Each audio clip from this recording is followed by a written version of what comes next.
Welcome to the Real News Network. I'm Jessel Noor in Baltimore, where hundreds have gathered for the 2015 Jewish Voice for Peace Conference to discuss how to end the occupation of Palestine.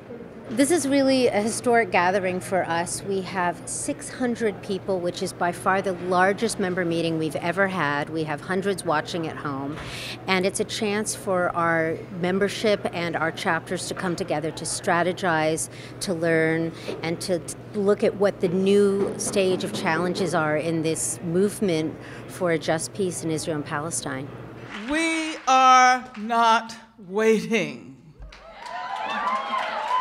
Which, of course, is the overarching theme of this wonderful conference. But as long as we do not assume responsibility for accelerating the processes that will bring about change, we will always be waiting.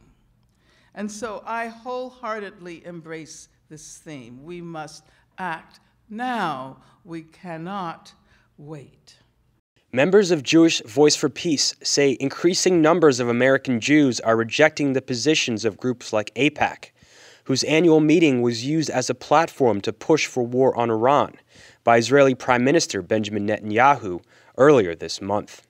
An Iranian regime that is threatening to destroy Israel, that's devouring country after country in the Middle East, that's exporting terror throughout the world,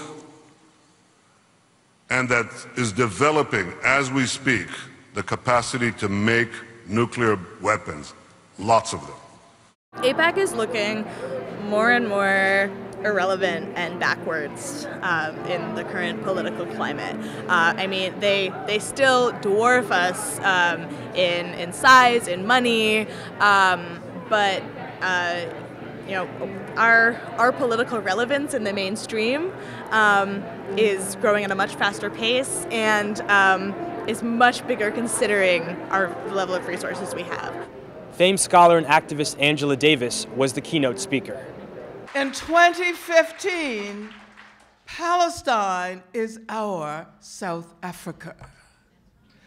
Like the anti-apartheid movement of the latter 20th century, the Justice for Palestine movement can not only lead to a political transformation in Palestine, Israel, but can also radically transform our movements. That is to say, globalize our social justice movements here at home.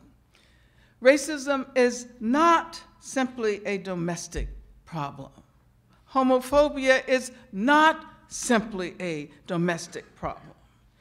Involvement in the struggle for a free Palestine can radically transform our collective consciousness regarding our struggles for justice here at home.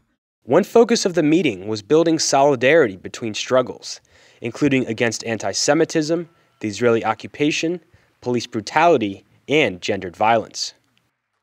First of all, we are really indebted to our Palestinian sisters and brothers for the insight that our campaigns against racist police violence cannot stop with demands that individual police officers be prosecuted. And so we have learned how to take on the militarization of the police. Speaking out against the militarization of the police requires us to understand how deeply the state of Israel is implicated in this process, the trainings of U.S. police officers, etc. But also the Israeli military police in occupied Palestine have emerged as a model of how protesters should be dealt with everywhere. And this is why it appears as if we are witnessing the replication of their behavior in a small town called, Ferguson, Missouri, and all over the country. We spoke to participants about the significance of the conference and why they feel there's growing momentum in the American Jewish community to end the occupation of Palestine. American Jews are not a monolith, just like any other group. In fact, we have never been more divided in our opinions when it comes to Israel and Israeli policy. And so many of us are extremely opposed, in fact, to the settlement policy. A recent poll that was done showed that 20% of American Jews support some kind of boycott of settlement-related goods, and 15%, which is really remarkable, support the boycott, divestment, and sanctions movement. Those who grew up as Zionists, blindly supporting the state of Israel, can no longer defend it. They see it as indefensible. So at the very least, they are distancing themselves from Israel. And we have many wonderful people also here today at the conference. The room is packed, and we see hundreds of people who are supporting BDS against a criminal apartheid state. At the same time, I know that for some of them that has been quite a difficult process, because they grew up thinking one thing about Israel, and they have to realize that actually most of the things that they were told about that state is not true. Where you see it most dramatically is in the dramatic growth of Jewish millennials, young Jews who are coming out in droves. You see it in this conference. We sold out this conference 6 weeks in advance, again, and we hit the limit at 600 people with hundreds watching at home. We could have had many, many more who, and our biggest area of growth, in fact, is college-age young Jews. There's just no question. In the past year, the number of chapters just at Jewish Voice for Peace has doubled from 35 to somewhere between 60 and 70. Our mailing list increased by 60,000. Even our Facebook is now dwarfing AIPAC, J Street, and other Jewish communal organizations. We're right now on a crossroad of an amazing gap between audacity and hope, between complete failure of a movement and a really hopeful time that things can change. After the last operation in Gaza during the summer, when we were exposed to some of the most hideous killing and massacre that happened in the last 20 to 30 years, we are waking up. The rest of the world is waking up and saying no more. We can stop, but we have to take this voice and won't stop. Definitely not if the left Zionist party will win the election, because if people will think there's a left party in the parliament right now and they can let go, it's the most dangerous thing that can happen.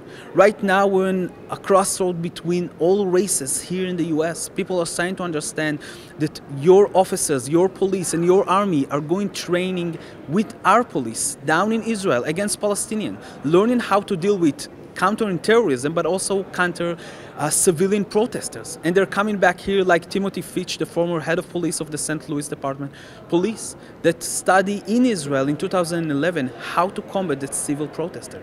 When you're seeing tanks in your street, don't say, we didn't warn you about it. It starts in Gaza, but it's coming to New York and New England and the West Coast and Baltimore. It's here. It's already here on the streets for black young men, for Hispanic young men. The next one is everybody else. You are next in line. Well, this concludes The Real News' coverage of the 2015 Jewish Voice for Peace Conference. You can go to therealnews.com to see all our coverage.